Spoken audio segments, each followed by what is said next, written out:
Welcome to Shor Machshava on the Daf. We're holding him in Menachos, Daf Lamed Zayin. The Gemara towards the end of Amud brings the question, the Polimu asked Rebbe, someone who has two heads, Mishesh lo shnei roshim, be'ezeh mehem meniach tefillin, which one of them he will put tefillin on? So Rebbe answered, this thing cannot happen. You have to go to Golos or get a Shamto, because there's no such thing as someone having two heads. And the Gemara questions that there was a baby that was born with two heads. Toisis mentions that in this world we don't have normally someone has two heads, but not in Olam Hazeh, meaning in other creatures from other worlds, then you do have people with two heads. And he quotes a Medrash. The Medrash that Toisis refers to is printed in the Sefer Oitzar Midrashim regarding Shlomo HaMelech in page 533. The Medrash tells us a story that Shmedai, who was the king of the Shadim, that Shlomo HaMelech captured, as the Gemara in Gittin tells us.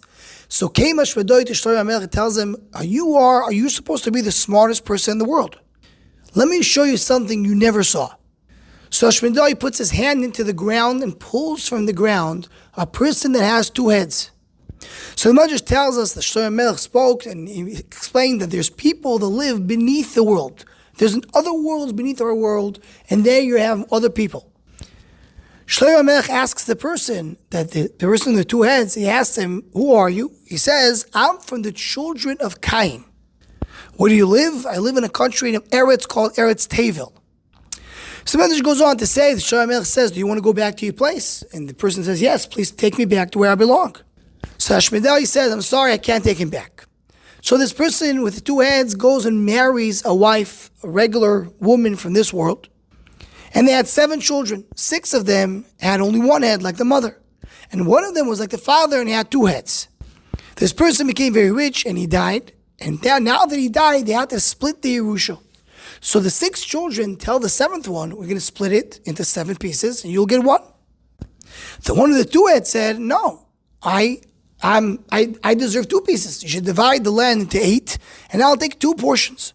So they came to Shlomo HaMelech. Shlomo HaMelech came and asked the Sanhedrin, and they did not know what to answer.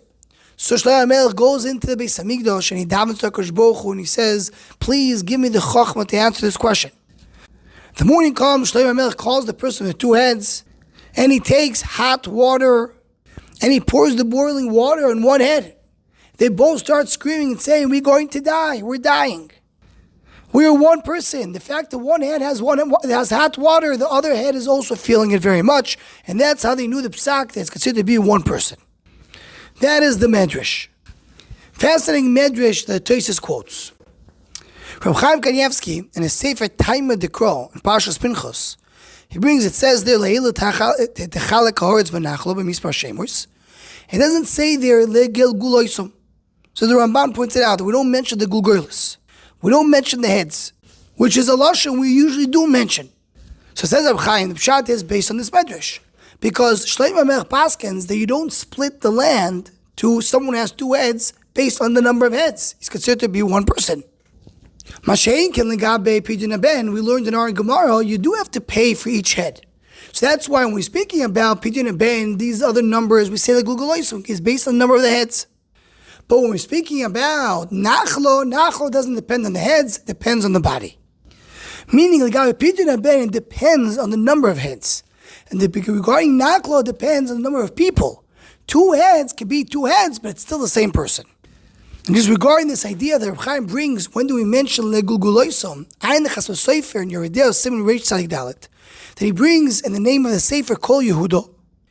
If you look at Chumash Apkudim, it says by Bnei Yisrael, when they count Bnei Yisrael, it says legulguloisom, but it doesn't mention by Shevet Levi. What's the difference? He says, Pshaz like this, Shevet Levi, you count when they're 1 month old. They're little babies. Little babies, they may have a baby that has 2 heads. So that's why it doesn't say legulguloisom, because the count doesn't depend on the heads. Mashiach Bnei Yisrael, the count of the age of 20, based on our Gemara, someone who has 2 heads is a treifel, you never reach the age of 20. So you could count based on the heads, because you'll never have somebody with 2 heads at the age of 20. Chazal continues, it says there is sometimes you do mention gulguloisom by 20, not always, but sometimes it is mentioned. And he brings the Ramai Pano. One explanation is the gulguloisom is Lashon Gilgul. To tell me how many times they're going to come back to the world, so there is a gulgulis there as well. And the Chazal Sofer, that according to the Rashba that holds that a treifa of your seris, having too much, someone can live for many years, this vort will not work, because you could have, even if Bnei Yisrael, someone has two heads who's 20 years old. So says the Chazal Sofer Adivim Shat. He says, by Bnei Yisrael, there may have been in those days someone who had two heads. That's why it says the Gulguloisom. You'll count based on the Gulgoilis. By Bnei Levi, they didn't have people that had two heads. So the Torah doesn't say the Gulguloisom. He's basing on the Ramban that the Torah tells you what actually was there. Not only the conceptual idea, but telling you what was the physical condition of the people that the Torah speaks about.